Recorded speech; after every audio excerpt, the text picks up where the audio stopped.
La dépression est un trouble mental profond qui affecte la façon dont tu ressens, penses, agis et même comment tu perçois ta propre valeur.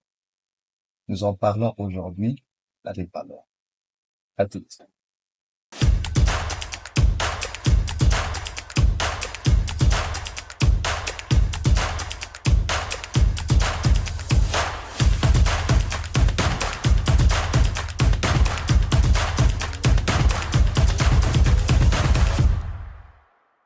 Alors, mes bien-aimés, shalom chez vous, ici l'apôtre Oscar Tukala. Je crois que cette série de santé mentale est venue et j'ai quelques commentaires qu'on m'a fait parvenir. Alors, nous bénissons tous ceux qui sont en train de commenter et nous encourageons aussi ceux qui ne commentent pas. Vos commentaires, ça nous oriente, ça nous aide à parler de certains sujets, comme le sujet que j'ai touché aujourd'hui, c'est justement par rapport aux commentaires. Nous encourageons aussi à partager, comme ça notre vidéo peut atteindre plus d'un et plus loin. On vous encourage aussi d'aimer la page, comme ça, d'aimer l'émission, comme ça elle pourra être recommandée à plusieurs. C'est aussi une manière pour vous de participer à ce grand mystère. Alors, nous disons déjà merci de partager. Alors, aujourd'hui, nous parlons de la dépression. C'est que euh, plusieurs expérimentent et j'espère que au travers de cette émission, vous serez éclairés et même délivrés par rapport à ce sujet. Alors, d'entrée de jeu, permets-moi de te dire que ne te définis pas par rapport à ta douleur. Tu n'es pas ce que la douleur te dit que tu es. Tu n'es pas ce que ta peine te dit que tu es. Vous savez, en ce qui concerne la dépression, vous devez retenir une chose. Dans la dépression, tu peux perdre même le sens d'identité. Tu peux te perdre à cause de la dépression, parce que ça peut t'emmener à commencer à croire que tu es inutile, que tu es invisible, que tu es sans valeur, que tu es incapable. C'est ce que la dépression peut faire. Mais qui es-tu vraiment? Qui es-tu réellement? Laisse-moi te dire que tu es ce que Dieu dit que tu es. Ne te définis pas par rapport à ta situation. Parce que si nous allons nous définir par rapport à nos circonstances ou par rapport aux gens autour de nous ou par rapport à nos propres pensées, si nous dépendons seulement de cela, on risque de tomber dans un piège. Alors, regarde-toi avec les yeux de Dieu. Regarde-toi toujours avec les yeux de Dieu. Nous allons lire un verset, Psaume 139, verset 14, Psaume 139, verset 14. La Bible dit, je te louerai de ce que je suis une créature précieuse. Est-ce que tu le savais que tu es une créature précieuse? Regarde-toi avec les yeux de l'Éternel toujours. Alors, peu importe ta taille, peu importe ton teint, peu importe ton handicap, regarde-toi avec les yeux de l'Éternel. Parce que quand tu te dis que je n'ai pas de main, euh, euh, j'ai un regard faible ou si tu devrais regarder ta taille, mais pose-toi la question, qui est en train de déterminer ce que tu ressens? Parce que euh, quand tu dis que tu es handicapé, qui te l'a dit? Est-ce que Dieu, quand il te regarde, il te voit par rapport à ton handicap? Est-ce que Dieu, quand il te regarde, est-ce qu'il te voit euh, par rapport à à ce défaut-là physique? Et déjà, quand on dit défaut, c'est nous qui avons donné cette définition-là. Alors, tu n'as pas besoin de ressembler aux standards de ce monde. Tu n'as pas besoin de ressembler au modèle euh, humain, au modèle des hommes, au modèle de la société. Tu as été créé précieusement par le Créateur, dit le psalmiste. Alors, Dieu ne fait pas d'erreur. Dieu il ne fait pas d'erreur. Vous imaginez, j'aime l'histoire de cet évangéliste. Il n'a pas de bras, il n'a pas de pied. Mais le Seigneur est en train de l'utiliser puissamment. Mais vous imaginez comment est-ce que nous, on peut percevoir un tel homme? On va se dire qu'il est limité par la société, que c'est fini pour lui. Et s'il devait se voir avec ces yeux-là, c'est ce qui, justement, active la dépression. Alors, la dépression déforme la vérité. Je viens de le dire. Le Créateur nous a créés comme il nous a créés et il a dit qu'on était parfait. Mais la dépression, elle peut déformer une vérité, elle peut changer une réalité.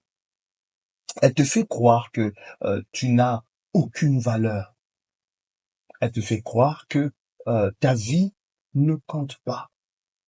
La dépression, elle te fait croire que personne ne te comprend ni t'aime. Vous voyez, ça, c'est l'œuvre de la dépression.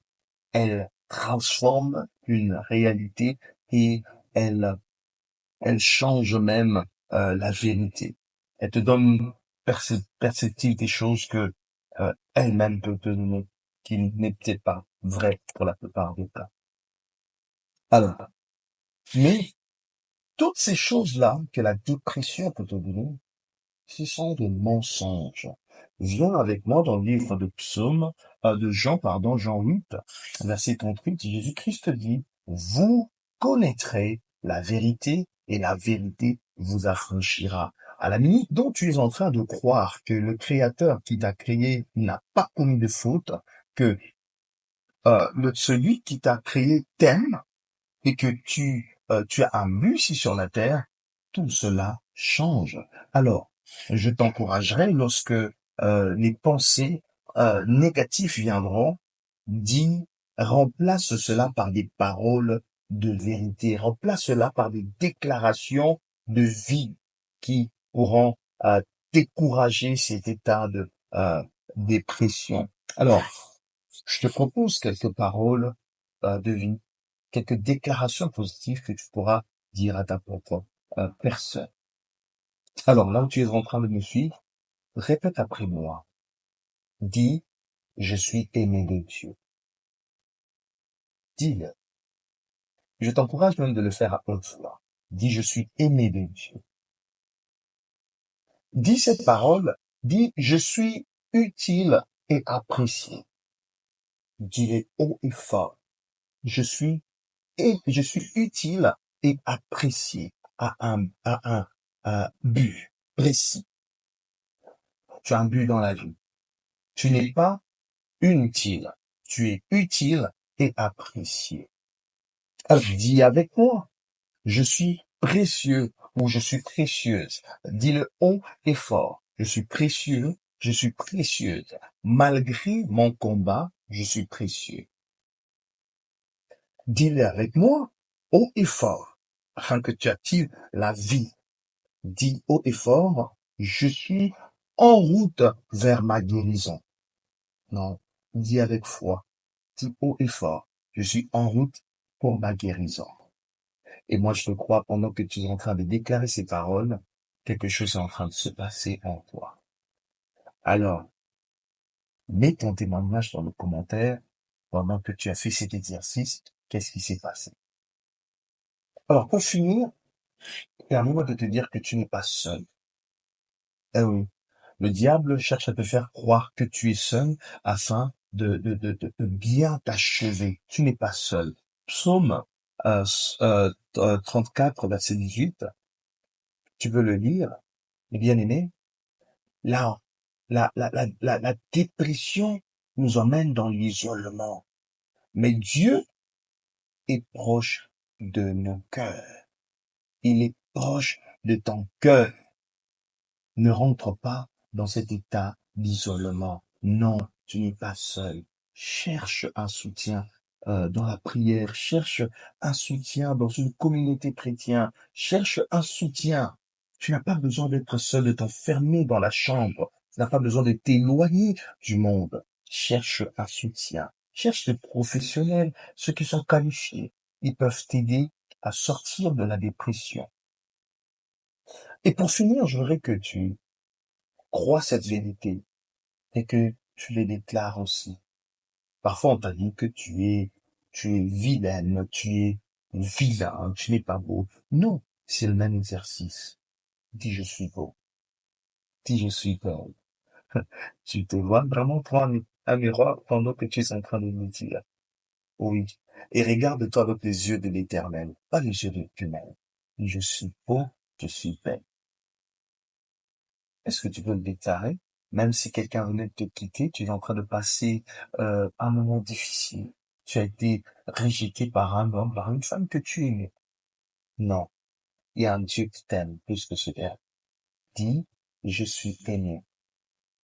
Est-ce que tu as été dévalorisé? Dis avec moi, j'ai de la valeur. Oui, déclare cela. J'ai de la valeur. Et enfin, tu peux sortir de cette situation-là. Et tu peux permettre à la vie de Dieu, le Zoé de Dieu, de venir s'installer à nous. Et ma prière est que cet esprit de dépression quitte de ta maison, quitte de ton corps.